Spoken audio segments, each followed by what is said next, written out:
اللہ آپ نے حکم دیا رمضان میں غلاموں کو تم آزاد کرو، وَنَحْنُ عَبِيدُكَ فَأَعْتِقْنَا مِنَ النَّارِ، اللہ ہم آپ کے غلام ہیں، اس رمضان کی مبارک رات میں اللہ آپ ہمیں جہنم کی آگ سے آزاد فرما دیجیے۔ آج کی رات ہم اپنے اللہ سے اپنے گناہوں کی بھی معافی مانگے اور پوری امت کے لیے معافی مانگے۔ نبی علیہ السلام اس امت کے لیے اس قدر دعائیں مانگتے تھے، 23 سال میرے آقا روتے رہے۔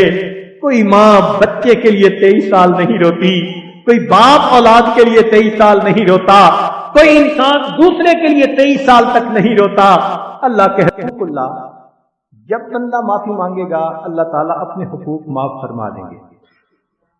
ابو الدرداء اللہ عنہ روایت فرماتے ہیں کہ تمہارے آگے ایک گھاٹی ہے، جو لوگ گناہوں کی وجہ سے بوجھل ہوں گے وہ اس کو عبور نہیں کر سکیں گے۔ سر کے اوپر بوجھ ہو کسی کے تو اس کے لیے تو چلنا مشکل، تو یہ گناہ انسان کے سر کا بوجھ ہوتے ہیں۔ ایک حدیث پاک میں نبی علیہ السلام نے ارشاد فرمایا کہ توبہ کا دروازہ اس وقت تک کھلا ہے جب تک سورج مغرب سے طلوع نہیں ہوتا، یا پھر بندے کی جب تک روح نہیں نکلتی۔ ان دو صورتوں سے پہلے جو بندہ توبہ کرے گا اللہ تعالیٰ اس کی توبہ کو قبول فرمائے گا۔ ایک حدیث پاک میں فرمایا کہ جو لیفٹ سائیڈ والا فرشتہ ہے وہ رائٹ سائیڈ والے فرشتے کا ماتحت ہے۔ رائٹ سائیڈ والا نیکی لکھتا ہے، لیفٹ سائیڈ والا گناہ لکھتا ہے۔ جب بندہ گناہ کرتا ہے تو لیفٹ سائیڈ والا پوچھتا ہے کہ میں لکھ لوں، وہ کہتے ہیں انتظار کرو۔ 6 گھنٹے تک وہ فرشتہ انتظار کرتا ہے کہ اگر اس دوران یہ ریپینٹ کرتا ہے، نادم ہوتا ہے، شرمندہ ہوتا ہے تو اس کے گناہ کو لکھنے کا موقع ہی نہ آئے۔ گناہ کر کے بھی اگر 6 گھنٹے تک اس کو احساس نہیں ہوتا تب اس کے گناہ کی انٹری کی جاتی ہے۔ ایک حدیث پاک میں نبی علیہ السلام نے ارشاد فرمایا کہ جو بندہ اپنے گناہ کو برملا لوگوں کے اندر بتائے تو ایسے بندے کے گناہ کو معاف نہیں کیا جاتا۔ اس نے تو کھیل بنا لیا نا، اس کو کہتے ہیں ایک چوری اور دوسرا سینہ دوری۔ بعض لوگ ہوتے ہیں نا دوستوں کی محفل میں بیٹھ کے اپنے سیاہ کارنامے بتاتے ہیں، ہم نے یہ کیا، ہم نے یہ کیا۔ تو اول تو گناہ کیا، دوسرا پھر لوگوں کے درمیان بیٹھ کے اس کے تذکرے کیے، تو ایسا بندہ اس کے گناہوں کو معاف نہیں کیا جائے گا۔ حدیث پاک میں ہے کہ جو دن کے فرشتے ہیں وہ نرم ہوتے ہیں اور رات کے فرشتے سخت ہوتے ہیں، گرم ہوتے ہیں۔ یعنی دن میں غلطی کر جائے تو چونکہ کاروبار ہے، کام ہے، تو وہ فرشتے نرمی کرتے ہیں ذرا، اور اگر رات میں کرے تو فرماتے ہیں یہ تو تیرے اور تیرے رب کی عبادت کا وقت تھا، اس عبادت کے وقت میں تو نے گناہ کرنے شروع کیے تو رات کے فرشتے اس کا گناہ لکھنے میں سختی کرتے ہیں۔ ابن عباس نے اس کو روایت کیا، کنز العمال کی روایت ہے۔ ایک حدیث میں ہے کہ جو بندہ گناہ کر بیٹھے مگر گناہ کر کے اس کے دل کو یہ محسوس ہو میں نے اچھا نہیں کیا، میں نے برا کیا، مجھے نہیں کرنا چاہیے تھا، تو اس قسم کی اگر سچویشن اس کی فیلنگ اس کے دل کی ہے تو حدیث پاک میں ہے، عائشہ رضی اللہ عنہ فرماتی ہیں نبی علیہ السلام نے فرمایا کہ ندامت دل میں آنے پر توبہ سے پہلے اللہ اس گناہ کو معاف کر دیتا ہے۔ اس کو حاکم نے روایت کیا۔ ایک دوسری حدیث میں یہی مضمون ہے، اس کو ابن عساکر نے روایت کیا کہ انسان جب ذکر کرتا ہے، جب اپنے گناہ کو یاد کرتا ہے اور یاد کرنے کے بعد اس کو غم ہوتا ہے، حزن ہوتا ہے اس کے دل میں گناہ کو یاد کر کے، تو اس افسردگی کے اوپر بھی اللہ اس کے گناہ کو معاف فرما دیتے ہیں۔ ایک حدیث پاک میں نبی علیہ السلام نے ارشاد فرمایا اس کو کنز المال میں روایت کیا، امام بہقی نے بھی روایت کیا کہ انسان کے یہ ضروری ہے کہ وہ اللہ سے اپنے گناہوں کی تنہائی میں معافی مانگے۔ جو تنہائی میں اللہ سے فریاد کرتا ہے اللہ اس کی فریاد کو قبول فرما لیتے ہیں۔ ایک حدیث پاک جس کو حکیم ترمذی نے روایت کیا اپنی کتاب میں، انس رضی اللہ تعالیٰ عنہ فرماتے ہیں کہ نبی اسلام نے ارشاد فرمایا کہ جو بندہ مجھ سے معافی مانگتا رہتا ہے میں اس بندے کے گناہوں کو معاف کرتا رہتا ہوں۔ ابن عباس نے روایت کرتے ہیں کہ نبی اسلام نے ارشاد فرمایا کہ گناہ کا کفارہ انسان کا یہ ہے کہ اللہ کے سامنے شرمندہ ہو۔ دیکھیں اصول کی بات یہ ہے کہ گناہ کے بدلے انسان کو آگ میں جلنا پڑے گا، یہ طے شدہ بات ہے۔ گناہ کے بدلے دیکھیں نا، جو بادشاہ کے حکم کو توڑے تو سزا تو ملتی ہے، تو گناہ پہ سزا تو ملنی ہے، آگ میں جلنا ہے۔ اب فرق یہ ہے، چاہے تو دنیا میں ندامت کی آگ میں جل جائے تو ادھر معافی ہو جائے گی، اگر یہاں نہ جلا تو جہنم کی آگ میں تو جلنا پڑے گا۔ اب دونوں میں سے جو آسان راستہ ہے وہ اختیار کرنا چاہیے۔ حدیث پاک میں ہے، ابو ہریرہ رضی اللہ عنہ نے روایت کیا کہ جس بندے کے دل میں اللہ کا خوف آ جائے اور اس خوف کی وجہ سے اس کے رونگٹے کھڑے ہو جائیں تو اللہ اس کیفیت کے آنے پر اس کے گناہوں کو معاف کر دیتا ہے کہ میری عظمت کی وجہ سے میرے بندے کے رونگٹے کھڑے ہو گئے۔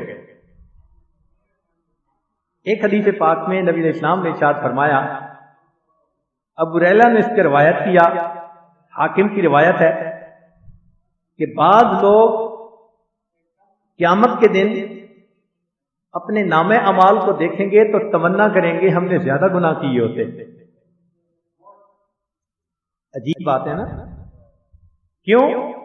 ہوا یہ ہوگا کہ انہوں نے دنیا میں گناہ کیے ہوں گے، پھر بہت نادم شرمندہ ہو کر روئے ہوں گے، اللہ نے ان کے گناہوں کو ان کی نیکیوں میں تبدیل کر دیا ہوگا، تو وہ جب نامہ اعمال میں دیکھیں گے تو تمنا کریں گے اور گناہ کیے ہوتے۔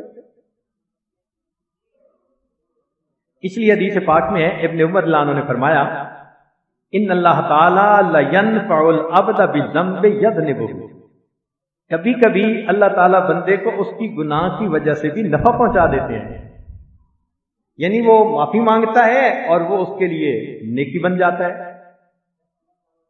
اور نبی علیہ السلام نے ارشاد فرمایا، ابن مبارک نے روایت کیا کہ بسا اوقات بندہ گناہ کرتا ہے اور اتنا اس پر نادم ہوتا ہے کہ وہ گناہ اس کے لیے جنت میں جانے کا سبب بن جاتا ہے۔ اس لیے ہمیں اللہ رب العزت کی رحمت سے کبھی بھی نا امید نہیں ہونا چاہیے۔ چنانچہ ایک حدیث پاک میں مسند احمد کی روایت ہے، دو بھائیوں کا تذکرہ بنی اسرائیل میں تھے، ایک بڑا نیک تھا، ایک گناہگار خطا کار تھا۔ وہ جو نیک تھا وہ اس کو کہتا تھا تجھے ڈر نہیں، تجھے خوف نہیں، تُو نے مرنا نہیں، اور وہ کہتا تھا تو مجھے اور میرے رب کو چھوڑ دو، میرا معاملہ میرے رب کے ساتھ۔ اللہ کی شان کہ جو گناہگار یہ کہتا تھا، اللہ رب العزت نے وقت کے نبی علیہ السلام کو وحی فرمائی کہ میرے ساتھ جب اتنی اس کی امید بندھی ہے میں نے اس کے گناہوں کو معاف فرما دیا۔ ایک حدیث پاک کا مضمون عجیب ہے، اب سمجھ میں آتا ہے۔ بعض لوگ قیامت کے دن ایسے ہوں گے کہ ان کے گناہ یہود اور نصارہ پہ ڈال دیے جائیں گے۔ اس روایت کو پڑھ کے تو ہمیں بھی حیرت ہوئی، مسلم شریف کی بھی روایت ہے، کنز المال کی بھی ہے۔ اب سمجھ میں آتا ہے کیوں کہ وہ بندے نیکی کرنا چاہتے ہوں گے، ان کی نیکی کے راستے میں انہوں نے رکاوٹیں ڈالی ہوں گی۔ عورت حجاب کرنا چاہتی ہے مگر قانون بن گیا کہ یہ نہیں کر سکتی، اللہ اکبر، فرمایا کہ میرا مومن تو میری فرمانبرداری کرنا چاہتا تھا نا، اب اگر اس کو مجبور کر دیا گیا ہے قانون کی وجہ سے تو اس کے گناہ کا بوجھ میں ان بدبختوں کے اوپر ڈالتا ہوں۔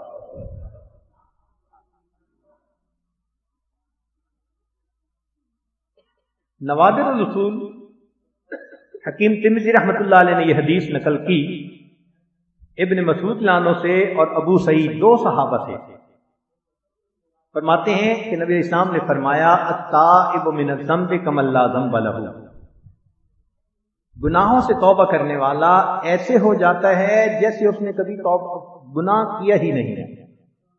مسند احمد کی روایت ہے، ابو موسیٰ اشعری رضی اللہ تعالیٰ عنہ اس کے راوی ہیں کہ اللہ رب العزت رات کے وقت اپنی رحمت کے ہاتھ کو پھیلا دیتے ہیں، اے دن کے گناہ کرنے والے تو رات کو توبہ کر لیں۔ جب دن ہوتا ہے تو اپنی رحمت کے ہاتھ کو پھیلا دیتے ہیں، اے رات کے گناہ کرنے والے تو دن میں توبہ کر لیں۔ اور یہ اسی طرح اس کو انویٹیشن ملتی رہے گی جب تک کہ سورج مغرب سے طلوع نہیں ہوتا۔ حضرت علی رضی اللہ عنہ روایت کرتے ہیں، کنز العمال کی روایت، ان اللہ تعالی یحب العبد المؤمن المفتن التواب، اللہ رب العزت اس بندے سے محبت رکھتے ہیں جو گناہ میں ملوث ہو بیٹھا مگر اس کے بعد اس نے سچی توبہ کر لی۔ اللہ تعالیٰ اس بندے سے محبت فرماتے ہیں۔ چنانچہ ایک حدیث پاک میں ہے، ایک بندہ صحرا میں سفر کر رہا تھا، سارا سامان اونٹنی کے اوپر تھا، سو گیا، جب جاگا تو دیکھا اونٹنی نہیں ہے۔ اب صحرا کا سفر اتنا تھا کہ پیدل کر نہیں سکتا تھا، کھانے پینے کو بھی کچھ نہیں تھا، اس نے بڑے ہاتھ پاؤں مارے، ادھر ادھر دیکھا، اونٹنی نہیں ملی، حتیٰ کہ اس کو یقین ہو گیا کہ اب اس صحرا میں میری موت آ جائے۔ اس غم کی حالت میں اس کی آنکھ لگ گئی، اچانک جو آنکھ کھلی تو کیا دیکھتا ہے کہ اونٹنی اپنے سامان سمیت قریب ہی کھڑی ہے۔ وہ اتنا خوش ہوا کہ کہنے لگا اللہ تو میرا بندہ میں تیرا اللہ، یعنی خوشی کی انتہا دیکھو۔ کئی دفعہ خوشی میں انسان سمجھ میں نہیں نہ آتا کیا کہنا ہے، تو خوشی میں الٹی بات کر گیا، کہنا چاہتا تھا تو میرا اللہ میں تیرا بندہ، مگر خوشی کی زیادتی کی وجہ سے اچانک جو خوشی ملی، انسٹنٹینیس جو دل کو خوشی ملی، تو غلطی سے یہ الفاظ نکل گئے کہ تو میرا بندہ میں تیرا اللہ۔ نبی علیہ السلام نے فرمایا جتنا اس بندے کو اونٹنی کے ملنے پر خوشی ہوتی ہے، بندے کی توبہ کرنے پر اللہ کو اس سے زیادہ خوشی ہوتی ہے۔ کتنی اچھی بات ہو کہ آج کی رات ہم اپنے سب گناہوں سے توبہ کر کے اپنے مالک کو خوش کر دیں۔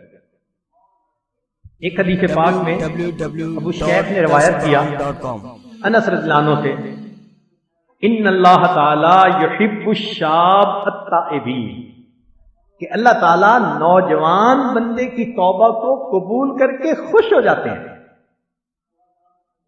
توبہ تو بوڑھے کو بھی کرنی چاہیے، مگر نوجوان جب توبہ کرتا ہے، خون میں گرمی بھی ہے، خواہشات بھی ہیں، شہوات بھی ہیں، پھر وہ اللہ کے سامنے جھک جاتا ہے تو اس کے جھکنے پر اللہ رب العزت کو زیادہ خوشی ہوتی ہے۔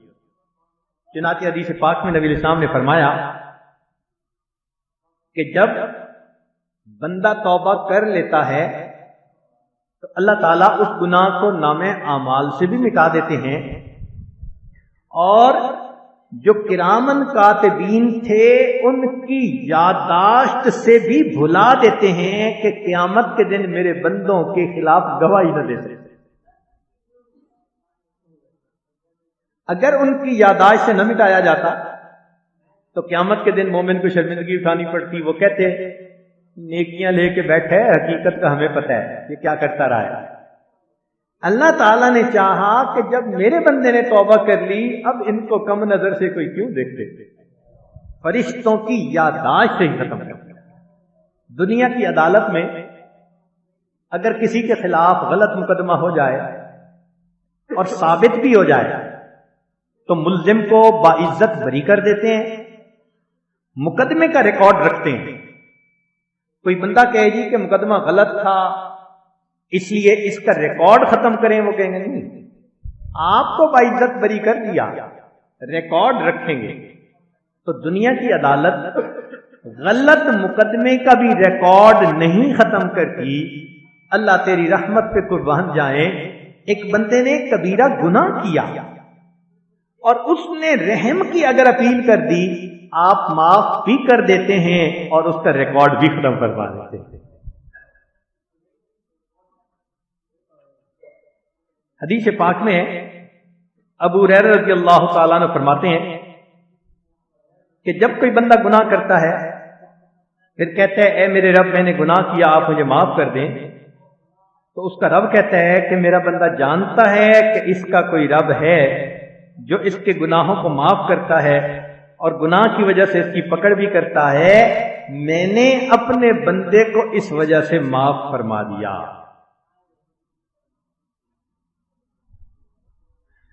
چنانچہ ایک حدیث پاک میں نبی علیہ الصلوۃ والسلام نے ارشاد فرمایا، اس کو امام احمد بن حنبل رحمۃ اللہ علیہ نے روایت کیا کہ جب تو کوئی گناہ کر بیٹھے تو اس کے ساتھ توبہ بھی کر لے، چھپے ہوئے گناہ کی مخفی توبہ کر، اعلانیہ گناہ کی اعلانیہ توبہ کر۔ یعنی گناہ دو طرح کے ہوتے ہیں نا، ایک تو وہ ہوتے ہیں جو الگ کیے چھپ چھپا کے، دائیں ہاتھ سے کیے تو بائیں کو پتہ نہیں۔ اس قسم کے جو مخفی گناہ ہیں وہ تو بندے اور اللہ کے درمیان ہیں، اگر اس پر تنہائی میں بیٹھ کے معافی مانگ لے گا قبول ہو جائیں گے۔ ایک ہوتا ہے کہ لوگوں میں بیٹھ کے کیے مجلس میں، تو اس کی پھر توبہ بھی مجلس میں سب کے سامنے معافی مانگے۔ اسی لیے حدیث پاک میں ہے، شداد بن اوس رضی اللہ عنہ نے اس کو روایت کیا کہ گناہوں سے توبہ کرنے والے قیامت کے دن بے خوف اٹھائے جائیں گے۔ قیامت کے دن ان کو کوئی خوف نہیں ہوگا، اس لیے کہ انہوں نے اپنے گناہوں سے توبہ کی ہوگی۔ ابو ہریرہ رضی اللہ عنہ اس کو روایت کرتے ہیں، ابن ماجہ کی روایت ہے، لو اخطأتم حتی تبلغ خطایاکم السماء، اگر تم گناہ کرو حتیٰ کہ تمہارے گناہ آسمان کی بلندیوں تک پہنچ جائیں، ثم تبتم، پھر تم توبہ کرو، لتاب اللہ علیکم، اللہ پھر بھی توبہ کو قبول فرما لے۔ اور ایک حدیث پاک میں ہے کہ ظالم کے لیے توبہ کی اہمیت زیادہ ہے۔ جس بندے نے اپنے بھائی کو پر کسی قسم کا ظلم کیا، اس کے مال کو خراب کیا، عزت کو خراب کیا، تو وہ اس سے اس گناہ کو زندگی میں معاف کرا لے، اگر نہیں کرائے گا تو قیامت کے دن اس گناہ کی سزا ضرور پائے گا۔ اس لیے شیطان یہ کوشش کرتا ہے کہ بندہ توبہ میں ٹال مٹول کر، آج کل کرتا رہے، ہاں کروں گا، ہاں کروں گا۔ عطا اسکندری رحمۃ اللہ علیہ فرماتے ہیں، اے دوست، تیرا توبہ کی امید پہ گناہ کرتے رہنا اور زندگی کی امید پہ توبہ کو مؤخر کرتے رہنا تیری عقل کا چراغ گل ہونے کی دلیل ہے۔ کیا پتہ کب موت آ جائے، اس لیے توبہ کو ڈیلے نہیں کرنا چاہیے۔ التسویف شعار الشیطان، عبد الرحمن بن عوف عنہ فرماتے ہیں، نبی الاسلام نے فرمایا کہ توبہ میں ٹال مٹول کرنا یہ شیطان کا طریقہ ہوتا ہے۔ جب تک انسان کی سانس اکھڑ نہیں جاتی، ان اللہ تعالی یقبل توبۃ العبد ما لم یغرغر، جب تک وہ آواز نکلتی نہیں غرغرے والی، گھنگرو بجتا ہے موت کے وقت، فرمایا اس سے پہلے جو توبہ کر لیتے ہیں اللہ تعالیٰ اس بندے کی توبہ کو قبول فرما لیتا ہے۔ اور دوسرا، اس کو صفوان رضی اللہ عنہ نے روایت کیا، نبی علیہ السلام نے، ابن ماجہ کی روایت ہے کہ نبی علیہ السلام نے فرمایا کہ جب تک سورج مغرب سے طلوع نہیں ہو جاتا توبہ کرنے والے بندے کو اللہ تعالیٰ اس کی توبہ کو قبول فرما لیتے ہیں۔ ابن کعب رضی اللہ عنہ فرماتے ہیں کہ توبۃ النصوح کیا ہوتی ہے؟ سچی پکی توبہ۔ فرماتے ہیں التوبۃ النصوح الندم علی الذنب، انسان اپنے گناہوں پہ نادم ہو، فتستغفر اللہ، اور پھر تو اللہ تعالی کے سامنے استغفار کرے، پھر فرماتے ہیں لا تعود الیہ ابدا، پھر اس کے بعد اس گناہ کی طرف کبھی بھی نہ لوٹے، یعنی دل میں نیت ہو کہ میں نے اب یہ گناہ نہیں کرنا، اگر پھر فرض کرو ہو گیا پھر توبہ کرے۔ اس کی مثال ایسے ہے، ایک آدمی کو پسینہ آیا اور کپڑے سے سب بدبو آ رہی ہے، تو اس کو کہا جائے گا بھئی کپڑے دھلوا لو، غسل کر لو، وہ کہے جی پھر پسینہ آ جائے گا، تو ہر بندہ کہے گا عقل کے اندھے پھر آ جائے گا، پھر نہا لینا، کپڑے دھو لینا۔ یہی انسان کی توبہ کہا کہ یہ نہ سوچیں کہ جی میں تو بچ ہی نہیں سکتا، میں تو روز ہی گناہ کرتا ہوں۔ بھئی روز کرتے ہیں تو روز توبہ بھی کریں۔ اگر نفس انسان کو گناہ کرنے سے باز نہیں آ رہا تو ہم توبہ کرنے سے باز کیوں آتے ہیں؟ حضرت تھانوی رحمۃ اللہ نے ایک واقعہ لکھا ہے، قیامت کے دن ایک بندے کو کھڑا کیا جائے گا، گناہ کیا ہوگا، توبہ کی ہوگی، گناہ کیا، توبہ کی، گناہ کی، ساری زندگی اس کا یہی حال رہا۔ اللہ تعالیٰ فرشتوں کو فرمائیں گے کہ ذرا اس کا نام اعمال دیکھو، وہ کہیں گے یا اللہ ساری زندگی یہی کرتوت رہے، گناہ کرتا، توبہ کرتا، گناہ کرتا، توبہ کرتا۔ اللہ تعالیٰ فرمائیں گے اچھا میرا بندے کو شیطان گراتا تھا گناہ کے ساتھ، یہ پھر کھڑا ہو جاتا تھا توبہ کر کے، پھر وہ گراتا تھا، پھر کھڑا ہو جاتا تھا، ساری زندگی شیطان گراتا رہا، یہ گر کے پڑا نہیں رہا، یہ توبہ کے ذریعے کھڑا ہوتا رہا۔ معلوم ہوا کہ یہ کھڑا ہونا ہی چاہتا تھا، سچی توبہ کرنا چاہتا تھا، اس کی بار بار توبہ کے عمل پر میں نے گناہوں کو معاف کروا دیا۔ اس نے ہار تو نہیں نہ مانی شیطان سے۔ اور یہ بھی ہے ہر بندے کو مہلت بھی نہیں ملتی۔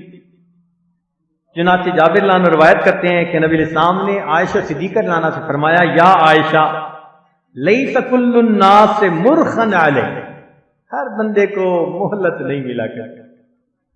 کون جانتا ہے کس حال میں موت آ جائے؟ کتنے لوگوں کو ایکسیڈنٹ سے موت آ جاتی ہے، فوڈ پوائزننگ سے موت آ جاتی ہے، ہارٹ اٹیک سے موت آ جاتی ہے، رینیل فیلیور سے موت آ جاتی ہے، سوچا بھی نہیں ہوتا، پریپیئرڈ بھی نہیں ہوتے۔ تو یہ مہلت ہر ایک کو نہیں ملتی۔ اگر اللہ نے ہمیں یہ توفیق دی تو ہم وقت سے فائدہ اٹھا کر اپنے گناہوں کی اللہ تعالیٰ سے معافی مانگیں۔ حدیث پاک میں ہے جو بندہ توبہ کرنا چاہے تنہائی میں تو بہترین طریقہ یہ ہے کہ وہ 2 رکعت نفل پڑھے صلاۃ التوبہ، اور پھر اللہ تعالیٰ سے معافی مانگے۔ صدیق اکبر عنہ روایت کرتے ہیں، ابن حبان نے اور عبد الرزاق نے اس کو روایت کیا، فرماتے ہیں کہ ما من عبد یذنب ذنبا، جو بندہ، کوئی بندہ ایسا نہیں کہ جو گناہ کرے، فیتودع، پھر اس نے وضو کیا، فیحسن الوضوء، اچھے طریقے سے سنت کے مطابق سنت دعائیں پڑھ کے اچھے انداز سے وضو کیا، ثم یقوم فیصلی رکعتین، پھر وہ کھڑا ہو اور 2 رکعت نماز پڑھے، ثم یستغفر اللہ لذالک الذنب، پھر وہ اس گناہ سے اللہ کے سامنے معافی مانگے، استغفار کرے، الا غفر اللہ لہ، اللہ تعالیٰ اس کے گناہ کو معاف فرما دیتے ہیں۔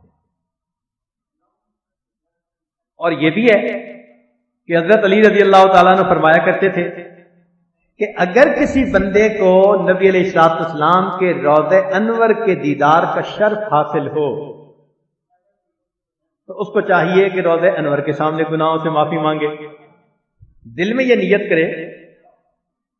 کنز العمال میں یہ روایت ہے کہ وَلَوْ أَنَّهُمْ إِذْ ظَلَمُوا أَنفُسَهُمْ جَاءُوكَ فَاسْتَغْفِرُوا اللَّهَ وَاسْتَغْفَرَ لَهُمُ الرَّسُولُ لَوَجَدُوا اللَّهَ تَوَّابًا رَحِيمًا۔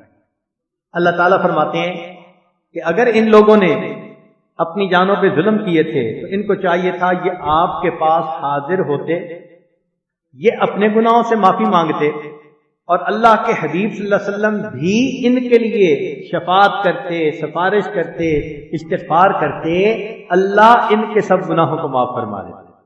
تو زندگی میں تو صحابہ کرام حاضر ہو کے اس طرح توبہ کر لیتے تھے۔ علی نانو فرماتے ہیں کہ نہیں، نبی علیہ السلام جب تشریف لے جائیں گے بعد میں بھی یہ برکتیں جاری رہیں گی، لہذا آج بھی اگر کسی کو اللہ توفیق دے تو وہاں حاضر ہو کر کسی آیت کا مفہوم ذہن میں رکھ کر اگر معافی مانگے گا تو اللہ رب العزت اس کی توبہ کو قبول فرما لیں گے۔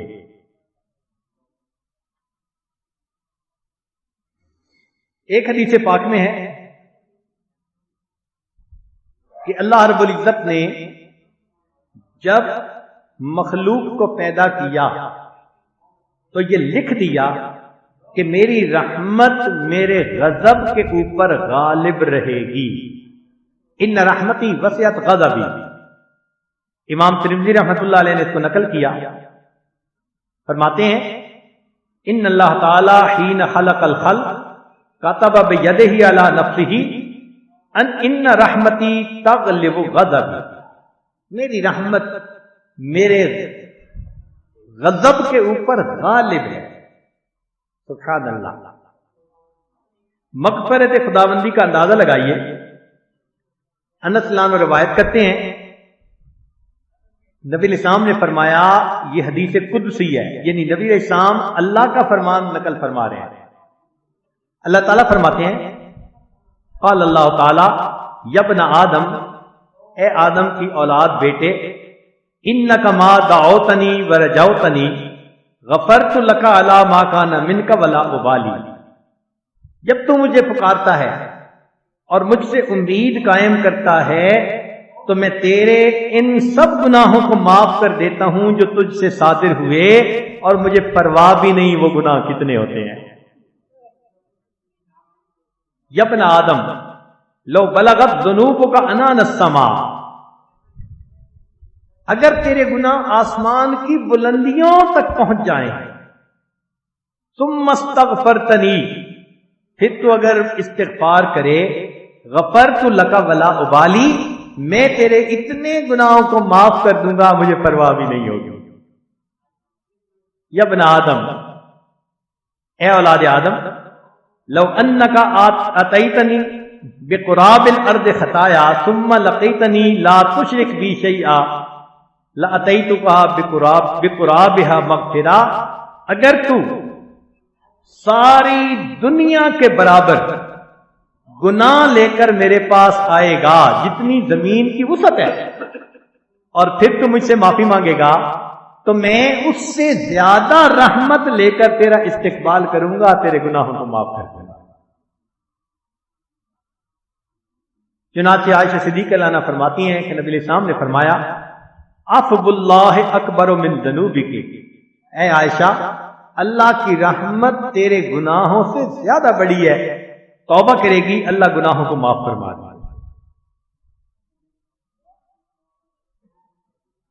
ایک حدیث پاک میں کنز المال کی روایت ابو ہریرہ رضی اللہ عنہ کی روایت ہے، فرماتے ہیں اذا بلغ الرجل من امتی 60 سنہ، میری امت کا بندہ جو 60 سال کی عمر کو پہنچ جاتا ہے، فقد آذر اللہ الیہ فی العمر، اللہ عمر زیادہ ہونے کی وجہ سے اس کے ساتھ نرمی کا معاملہ فرماتے ہیں۔ اللہ اکبر، کیونکہ 60 سال میں بال سفید ہو جاتے ہیں نا، اور اللہ تعالیٰ سفید بالوں سے حیا فرماتے ہیں، تو فرماتے ہیں کہ اتنی عمر یہ کلمہ پڑھتا رہا، اب اس بندے کو میں کیسے عذاب دوں، اللہ رب العزت کو حیا آتی۔ اسی لیے جب 40 سال عمر ہو جائے تو چاہیے کہ انسان عقل کے ناخن لے۔ علی رضی اللہ عنہ نے نبی علیہ السلام سے روایت کیا اذا اتا علی العبد 40 سنة یجب علیہ ان یخاف اللہ ویحذر، جس بندے کی عمر 40 سال ہوتی ہے اس پر لازم ہو جاتا ہے کہ وہ گناہوں سے معافی مانگے اور اللہ کے سامنے گناہوں سے بچ جائے۔ چلو اس سے پہلے تو بھائی جوانی تھی، مستانی تھی، دیوانی تھی، اب تو عقل پختہ ہو گئی نا، اب تو ذرا ہوش کے ناخن لے، اب تو ٹھنڈے دل و دماغ سے سوچے، 40 سال کی عمر کو پہنچ گیا تو سبحان اللہ، یہ بخشش کے بہانے ہیں نبی علیہ السلام کی مبارک امت کے لیے۔ ویسے ایک کتاب میں لکھا دیکھا کہ جب انسان کی عمر 40 سال ہوتی ہے اور پھر بھی وہ شریعت پر نہیں آتا، نہ نمازیں، نہ روزے، نہ نیکی، نہ چہرے پہ سنت، تو شیطان آتا ہے چہرے پہ ہاتھ پھیر کے کہتا ہے کہ آج کے بعد تو میرا پکا مرید ہے، تو میرا پکا شاگرد ہے، اب تیرے پیچھے ہٹنے کے راستے بند ہیں۔ 40 سال تک جو گناہ کرتا رہے شیطان کو اس سے امید بن جاتا ہے۔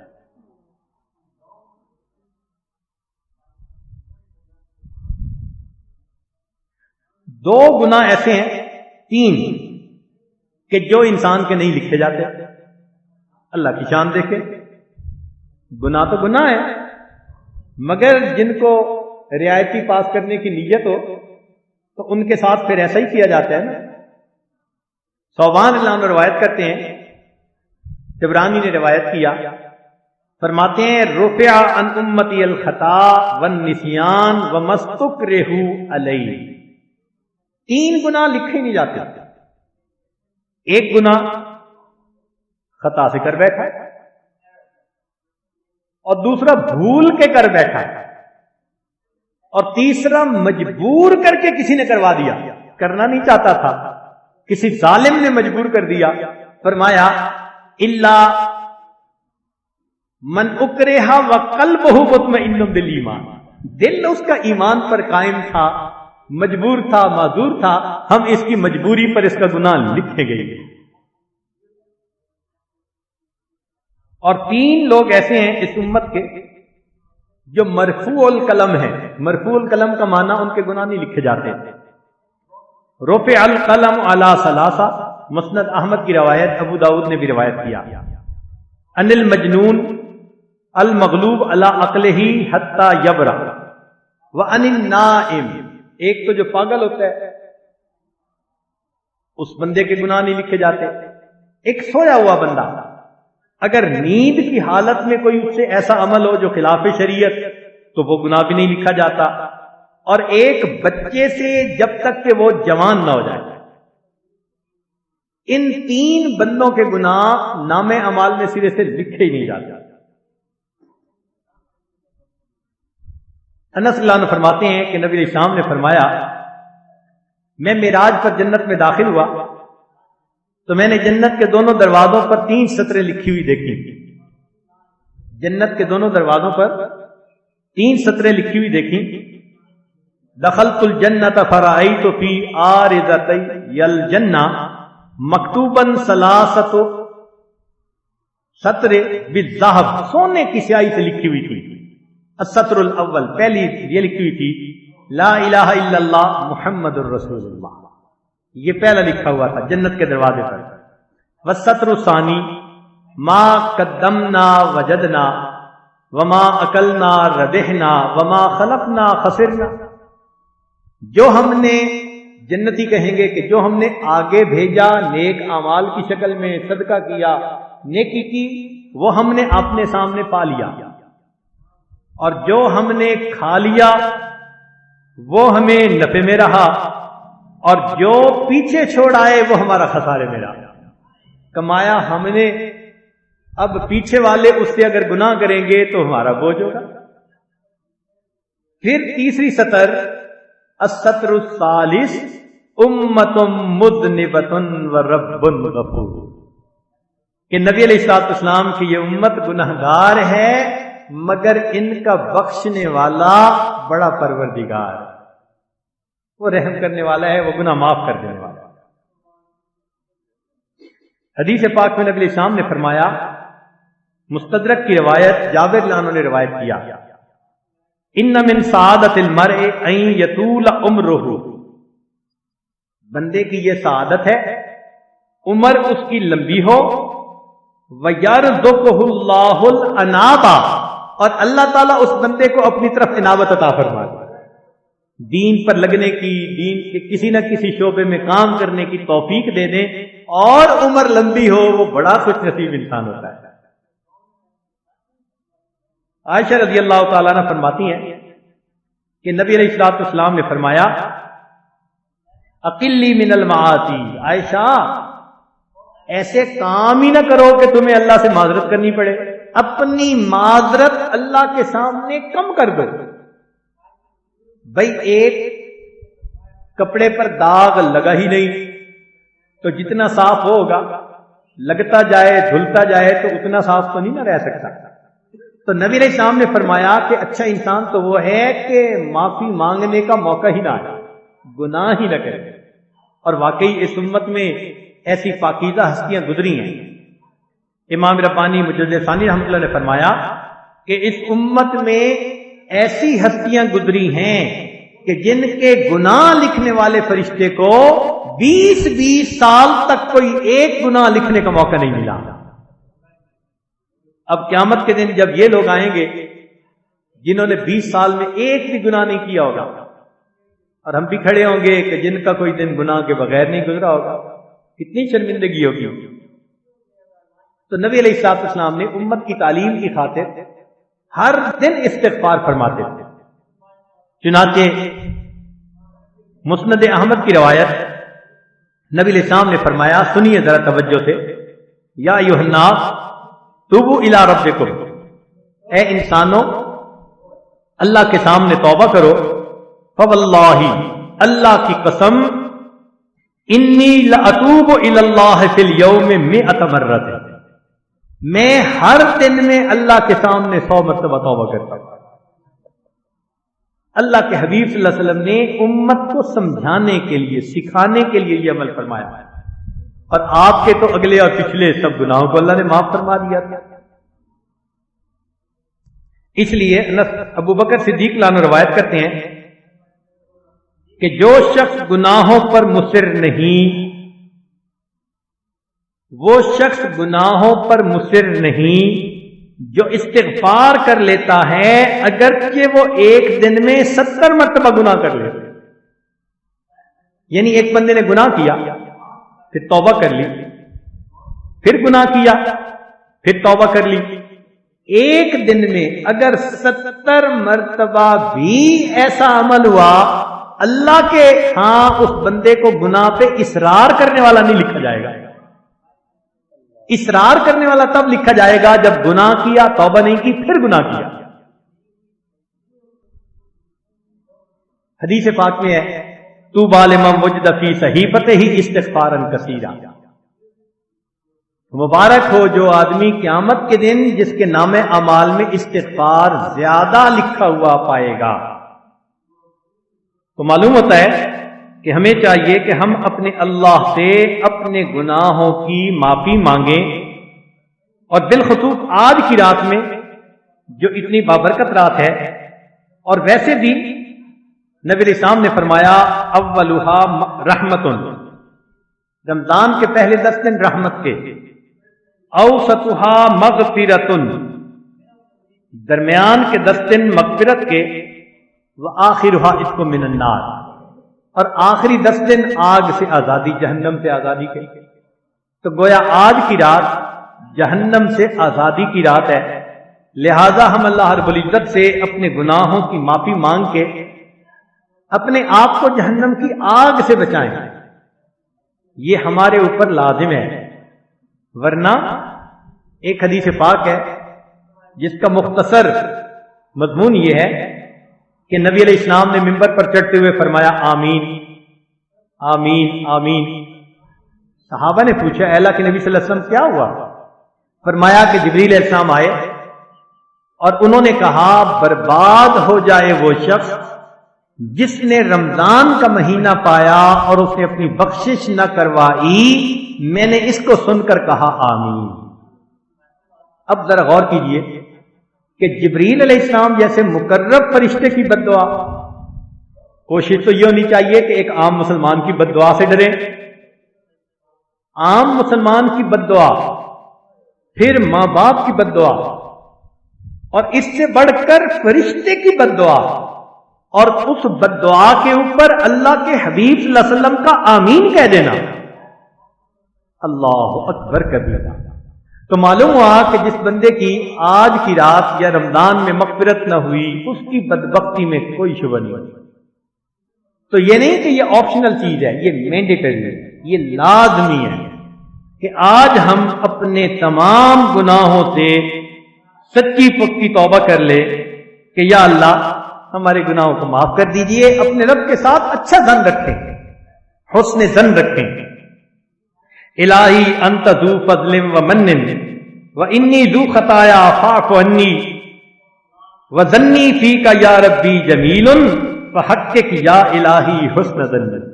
اے اللہ میرے حسن ظن کے صدقے آج کی رات تو میرے گناہوں کو معاف فرما دے. چنانچہ ایک حدیث پاک سن لیجئے، مسلم شریف کی روایت ہے. ان ابی ہریرہ رضی اللہ تعالی عنہ قال قال رسول اللہ صلی اللہ علیہ وسلم قال رجل لم یعمل حسنۃ قط لأہلہ. بنی اسرائیل کا ایک بندہ تھا، کوئی نیکی کی ہی نہیں تھی، اتنا وہ عیاش، اتنا وہ خطا کار اور گناہ گار تھا. نبی علیہ السلام فرماتے ہیں لم یعمل حسنۃ قط، ایک بھی نیکی نہیں کی تھی. اس نے اپنے گھر والوں سے یہ کہا اذا ماتا فحرقوہ، جب میں مر جاؤں تو میری لاش کو جلا دینا. ثم اذروا نصفہ فی البر و نصفہ فی البحر، پھر جو راکھ بنے آدھی ہوا میں اڑا دینا اور آدھی پانی میں ڈال دینا. فواللہ، اللہ کی قسم، لئن قدر اللہ علیہ، اگر اللہ رب العزت نے میرے اوپر قدرت پالی، قابو پا لیا، لا يعذبنہ عذابا لا يعذبہ احد من العالمین، اللہ مجھے ایسا عذاب دے گا جہانوں میں کسی کو ایسا عذاب نہیں دیا جائے گا. فلما مات فعلوا ما امرهم، گھر والوں کو جو کہا تھا انہوں نے ویسے کیا، آگ لگا دی، آدھی راکھ پانی میں اور آدھی راکھ ہوا میں اڑا دی. فَأَمَرَ اللَّهُ الْبَرَّ فَجَمَعَ مَا فِيهِ، اللہ تعالیٰ نے ہوا کو حکم دیا کہ جو اس کی راکھ کے ذرات ہیں ان کو میرے سامنے پیش کرو. وہ راکھ کے ذرات پیش ہو گئے. وَأَمَرَ الْبَحْرَ، پھر اللہ نے پانی کو حکم دیا. فَجَمَعَ مَا فِيهِ، جو راکھ تھی پانی نے جمع کر دی. ثم قال، اس کو اللہ رب العزت نے زندہ کر کے فرمایا لما فعلت ھذا، تو نے ایسا کیوں کیا؟ فقال، اس نے آگے سے جواب دیا من خشیتک یا رب وانت عالم، اللہ تو جانتا ہے میں نے تیرے خوف کی وجہ سے ایسا کیا. فغفر اللہ لہ، اللہ نے گناہ معاف فرما دیا. اللہ اکبر کبیرہ. ایسا بندہ جس نے کبھی گناہ، جس نے کبھی نیکی کی ہی نہیں، وہ اگر اللہ رب العزت سے ڈر جاتا ہے اللہ اس کے گناہ کو بھی معاف کرتا ہے. ویروا، اور یہ بھی روایت ہے، ان فی بنی اسرائیل شاب، بنی اسرائیل میں ایک نوجوان تھا، عبد اللہ 20 سنۃ، 20 سال اس نے اللہ کی عبادت کی. ثم عصاہ 20 سنۃ، پھر کہیں انوالو ہو گیا، ملوث ہو گیا، اور 20 سال اس نے اللہ کی نافرمانی کی. ثم نزل فی المرأۃ، ایک دن اس نے آئینہ دیکھا، فوجد الشیب فی لحیتہ فساءہ ذلک، جب اس نے اپنی داڑھی کو سفید دیکھا تو اس کا دل اس پر بڑا اداس ہوا. فقال، کہنے لگا الہی اطاعتک 20 سنۃ، میں نے 20 سال آپ کی فرما برداری کی. ثم عصیتک 20 سنۃ، میں نے پھر 20 سال آپ کی نافرمانی کی. فإن رجعت الیک اتقبلنی، اگر میں آپ کی طرف اب لوٹوں توبہ کر کے تو کیا آپ مجھے قبول کر لیں گے؟ فسمع قائلا یقول، ایک آواز آئی، کہنے والے نے کہا ولا یرا شخصا، ایسا بندہ ہم نے دیکھا نہیں۔ کیسا بندہ؟ کہ احبتنا فاحببناک، جس نے ہم سے محبت کی تو ہم نے تم سے محبت کی، وترکتنا فترکناک، پھر تو نے ہم سے منہ موڑا ہم نے بھی تجھے چھوڑ دیا، وعصیتنا فامہلناک، وان رجعت، اور اگر اب تو رجوع کرے گا الینا قبلناک، تو ہم تجھے پھر قبول فرما لیں گے۔ اس کا مطلب یہ ہوا کہ جتنے مرضی انسان نے گناہ کیے ہوں گے، اگر اللہ تعالیٰ کے سامنے توبہ کی نیت سے آ کر بیٹھ جائے، اللہ تعالیٰ توبہ کو قبول فرماتا ہے۔ یقول اللہ عز و جل، ایسے بندوں کے لیے اللہ تعالیٰ فرماتے ہیں وَيْحَ ابْنُ آدم، عجیب یہ اولاد آدم ہے کہ یذنب الذنب، اس نے کیا گناہ، ثم یستغفرنی، پھر اس نے استغفار کیا، فاغفر لہ، میں نے معاف کر دیا، ثم یذنب الذنب، پھر گناہ کیا، فیستغفرنی فاغفر لہ، استغفار کیا میں نے معاف کر دیا، لا ہوا یترک الذنب من مخافتی، نہ میرے خوف کی وجہ سے یہ گناہ کو چھوڑتا ہے، ولا ییأس من مغفرتی، نہ ہی میری مغفرت سے نہ امید ہوتا ہے، اشہدکم یا ملائکہ، ملائکہ گواہ رہنا، انی قد غفرت لہ، میں نے اس کو معاف کر دیا۔ گناہ بھی نہیں چھوڑتا اور نا امید بھی مجھ سے نہیں ہوتا۔ اللہ اکبر اللہ۔ جابر رضی اللہ عنہ فرماتے ہیں جاء رجل الی رسول اللہ صلی اللہ علیہ وسلم، ایک شخص نبی اسلام کے پاس آیا، قال وا ذنوباؤ، کہنے لگا ہائے میرے گناہ، وا ذنوباؤ، اس نے 2 دفعہ یہ کہا، فقال هذا القول مرتن او ثلاثا، 2 دفعہ کہا یا 3 دفعہ کہا، فقال له رسول اللہ صلی اللہ علیہ وسلم، نبی اسلام نے اسے فرمایا قل، تو یہ کہہ، اللہم مغفرتک اوسع من ذنوبی، اے اللہ آپ کی رحمت میرے گناہوں سے زیادہ وسیع ہے، ورحمتک ارجا عندی من عملی، اور مجھے اپنے عملوں کی بجائے تیری رحمت پہ بھروسہ زیادہ ہے۔ فقالہا، اس بندے نے یہ فکرہ کہا، قال قد، نبی علیہ السلام نے فرمایا دوبارہ کہہ، فعادا، اس نے دوبارہ ریپیٹ کیا، ثم قال عد، تیسری دفعہ فرمایا کہ پھر اس کو کہہ، فعادا، پھر اس نے ریپیٹ کیا، فقال، نبی علیہ السلام نے فرمایا قم، کھڑے ہو جاؤ، قد غفر اللہ لک، اللہ نے تجھے معاف کر دیا۔ حاکم کی روایت ہے۔ اللہ اکبر کبیر۔ تو معلوم یہ ہوا کہ یہ الفاظ اگر 3 دفعہ کوئی بندہ کہہ دے تو نبی علیہ الصلوۃ والسلام کی گواہی موجود اللہ گناہ معاف فرما دیتے۔ تو یہ آج ان الفاظ کو پڑھے گا اور آپ بھی ان الفاظ کو ساتھ ساتھ پڑھتے جائیے۔ اللہم مغفرتک اوسع من ذنوبی ورحمتک ارجا عندی من عملی، اللہم مغفرتک اوسع من ذنوبی ورحمتک عندی من عملی، اللہم مغفرتک اوسع من ذنوبی ورحمتک ارجا عندی من عملی۔ چنانچہ ایک حدیث پاک میں ہے کہ حضرت موسیٰ علیہ السلام نے پوچھا، اے اللہ، جب کوئی بندہ تیرے پاس آتا ہے جو نیکوکار ہو اور پکارتا ہے، ماذا تقول لہ، آپ جواب میں کیا کہتے ہیں؟ قال اقول لبیک، اللہ فرماتے ہیں کہ جو میرے پاس در پر آتا ہے، مجھے پکارتا ہے، میں لبیک کہتا ہوں۔ قال فالزاہد، پوچھا کہ اگر کوئی زاہد آئے جو دنیا سے ایک طرف ہو چکا ہو، خواہشات دنیا کو چھوڑ چکا ہو، قال اقول لبیک، اللہ نے فرمایا کہ جب ایسا زاہد میرے در پر آ کر معافی مانگتا ہے تو میں لبیک کہتا ہوں۔ قال فالصائم، پوچھا اگر روزے دار آئے اور آپ کو پکارے، قال اقول لبیک، فرمایا کہ میں لبیک کہتا ہوں۔ قال فالعاصی، موسیٰ علیہ السلام نے پوچھا اگر کوئی گناہ گار آپ کے در پر آ کر آپ کو پکارے، قال، اللہ نے فرمایا اقول لبیک لبیک لبیک، میں 3 مرتبہ اس گناہ گار بندے کو لبیک لبیک کہتا ہوں۔ اللہ،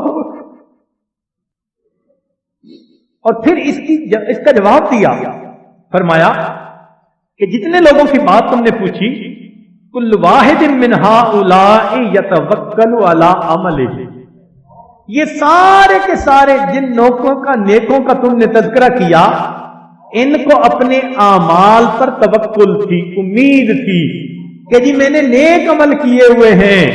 کسی کے پاس زہد تھا، کسی کے پاس صبر تھا، کسی کے پاس روزہ تھا۔ کل واحد من ہؤلاء یتوکل علی عملہ والعاصی یتوکل علی رحمتی، اور عاصی کے توکل میری رحمت پر تھی۔ وَأَنَا لَا أُخَيِّبُ عَبْدًا أَتَّكَلُ عَلَيَّ، میں اس بندے کو نا امید نہیں کرتا جو میری رحمت پر توکل کرتا ہے۔ لَإِنِّي قُلْتُ وَمَن يَتَوَكَّلْ عَلَى اللَّهِ فَهُوَ حَسْبُهُ، کہ جو مجھ پر توکل، اللہ پر توکل کرتے ہیں، اللہ اس کو کافی ہو جاتا ہے۔ گنہگار بندے کو نیکیاں تو ہوتی نہیں، بس اللہ کی رحمت کا سہارا ہوتا ہے۔ اللہ اکبر کبیرہ، یا رب ان عظمت ذنوبی کثیرہ فلقد علمت بان عفوک العفوک اعظم ان کان لا یرجوک الا محسن فمن الذی یرجو ویدعو المجرم ما لی الیک وسیلۃ الا الرجاء وجمیل عفوک ثم انی مسلم۔ آج کی اس رات میں ہم اللہ رب العزت سے اپنے گناہوں کی معافی مانگیں، وہ پروردگار معاف کر کے خوش ہو جائے گا۔ ہمارے پاس اعمال تو ہے نہیں کہ جو ہم اللہ رب العزت کے سامنے پیش کریں، البتہ ایک شعر اس وقت موضوع کے زیادہ قریب ہے۔ وہ کیا کہ عربی کا شعر وہ بعد میں سناؤں گا، پہلے فارسی کے 1-2 شعر ویسے سن لیجئے۔ بادشاہ جرم مارا درگزار، ما گناہ گاریم تو آمرزگار، روز و شب اندر معاصی بودا ایم، غافلت امرو نواہی بودا ایم، بے گناہ نہ گزشت بر منساتے، با حضور دل نہ کردم طاعتے، مغفرت دارم امیدت لطف تو، زاں کے خود فرمود اے لا تکنت۔ آپ نے خود ہی تو فرمایا ہے کہ میری رحمت سے مایوس نہ ہونا۔ چنانچہ حضرت قاسم نانوتوی رحمۃ اللہ علیہ کے اشعار ہیں یہ فارسی کے، الہی غرق دریا اے گناہم، الہی غرق دریا اے گناہم، تمی دانی و خود ہستم گواہم، گناہ بے عدد را بار بستم، ہزارہ بار توبہ ہا شکستم، گناہم موجب حرمان منشد، حجاب مقصدم اسیان منشد، دلم از نقش باطل پاک فرما، براہ خود را چالاک فرما۔ تو جو شعر آپ کی خدمت میں آج پیش کرنے تھے، ذرا سنیے کہ وہ کہنے والے نے بھی کیا عجیب بات کہی کہ اے اللہ، ان الملوک اذا شابت عبیدہم، بادشاہوں کے غلام جب غلامی کرتے کرتے بوڑھے ہو جاتے ہیں تو پھر بادشاہ ان کو غلام نہیں رہنے دیتے، ان کو آزاد کر دیتے ہیں۔ ساری زندگی خدمت کی ہے اس نے۔ ان الملوک اذا شابت عبیدہم فی رقہم آتکوہم اتک احراری، وَأَنْتَ يَا سَيِّدِي أَوْلَى بِذَاكَ رَمَا، اے میرے سردار، تجھے یہ بات زیادہ سجتی ہے؟ اگر دنیا کے بادشاہ زندگی بھر غلامی کرنے والوں کو آزاد کر دیتے ہیں تو اے پروردگار عالم یہ بات آپ کو زیادہ سجتی ہے؟ ہم نے بھی تو کلمہ پڑھتے پڑھتے بالوں کو سفید کر دیا، عمل جو بھی تھے، وحدانیت کا اقرار تو کیا ہوا ہے نا، رسالت کا اقرار تو کیا ہوا ہے نا، کلمہ تو پڑھا ہوا ہے۔ اللہ کلمہ پڑھتے پڑھتے اب ہمارے بال سفید ہو گئے، ہم وہ غلام ہیں جو غلامی کرتے کرتے بال سفید کر بیٹھے۔ اے اللہ آج کی رات فاعتقنی من النار، آپ ہمیں آگ سے آزاد فرما دیجیے۔ اور اس شعر پر فرماتے ہیں اللہم انک امرت بعتق العبید، اللہ آپ نے حکم دیا رمضان میں غلاموں کو تم آزاد کرو، وَنَحْنُ عَبِيدُكَ فَأَعْتِقْنَا مِنَ النَّارِ، اللہ ہم آپ کے غلام ہیں، اس رمضان کی مبارک رات میں اللہ آپ ہمیں جہنم کی آگ سے آزاد فرما دیجیے۔ آج کی رات ہم اپنے اللہ سے اپنے گناہوں کی بھی معافی مانگے اور پوری امت کے لیے معافی مانگے۔ نبی علیہ الصلوۃ والسلام اس امت کے لیے اس قدر دعائیں مانگتے تھے، 23 سال میرے آقا روتے رہے۔ کوئی ماں بچے کے لیے 23 سال نہیں روتی، کوئی باپ اولاد کے لیے 23 سال نہیں روتا، کوئی انسان دوسرے کے لیے 23 سال تک نہیں روتا۔ اللہ کے حبیب صلی اللہ علیہ وسلم کی رحمت للعالمین دیکھیے 23 سال روزانہ اتنی عبادت ہوتی تھی، حتیٰ یتورمت قدماہ، قدمین مبارک کے اوپر برف آ جاتا تھا۔ اللہ تعالیٰ تسلیاں دیتے تھے، میرے حبیب اتنی عبادت کرتے ہیں، اتنی معافی مانگتے ہیں۔ عائشہ صدیقہ عنہا فرماتی ہیں میں دیکھتی تھی آپ کے مبارک آنسو زمین تک گر رہے ہوتے تھے، مصلے پہ گر رہے ہوتے تھے۔ میرے آقا نے امت کے لیے اتنی دعائیں کی، چنانچہ حدیث پاک میں آتا ہے جبریل علیہ السلام آئے، آ کر کہا اے اللہ کے حبیب صلی اللہ علیہ وسلم اشمن شئت فإنک میت، جتنا آپ چاہیں زندگی گزارے، ایک دن تو آپ کو موت آنی ہی ہے۔ اشارہ کرنا تھا، اللہ نے یاد کیا اگر آپ تیار ہیں تو اللہ ملاقات کے لیے بلاتے ہیں۔ جبریل علیہ السلام نے جب کہا اللہ ملاقات کے لیے بلاتے ہیں، نبی علیہ السلام نے فرمایا جبریل پہلے مجھے اللہ سے یہ پوچھ کے بتا میرے بعد میری امت کا کیا حال ہوگا۔ جبریل علیہ السلام نے جواب دیا اللہ فرماتے ہیں آپ کے بعد ہم آپ کی امت کو اکیلا نہیں چھوڑیں گے۔ پھر اللہ کے حبیب صلی اللہ علیہ وسلم نے لبیک کہی اور اس دنیا سے پردہ فرمایا۔ ایک دوسری حدیث پاک میں ہے قیامت کا دن ہوگا، نبی علیہ الصلوۃ والسلام کے لیے اللہ تعالیٰ ایک ممبر بھیجیں گے جس پر بیٹھ کر آپ نے جنت میں جانا ہوگا۔ جب وہ ممبر آپ کے قریب آئے گا اللہ کے حبیب صلی اللہ علیہ وسلم کے دل میں خوف آئے گا، اگر میں ممبر پر بیٹھ گیا ایسا نہ ہو کہ مجھے جنت پہنچا دے، میری امت پیچھے رہ جائے گی۔ تو اللہ کے حبیب صلی اللہ علیہ وسلم ممبر پر بیٹھنے کے بجائے اس پر ہاتھ رکھ دیں گے، اللہ ممبر آپ نے بھیجا میں نے ہاتھ رکھ دیا، یہ تو بتائے میری امت کا پہلے کیا ہوگا، تب میں اس کے اوپر بیٹھوں گا۔ جب تک میرا آخری امت ہی نہیں جائے گا میں اس وقت تک جنت میں نہیں جاؤں گا۔ اللہ کے حبیب صلی اللہ علیہ وسلم امت کے لیے اتنی دعائیں کرتے تھے۔ آج کی اس رات میں ہم اپنے گناہوں کی بھی معافی مانگیں، پوری امت کی طرف سے بھی معافی مانگیں۔ پروردگار عالم آج کی اس رات میں ہمارے گناہوں کو معاف فرما دے اور ہمیں اپنے بخشش کیے ہوئے گناہگار بندوں کی قطار میں شامل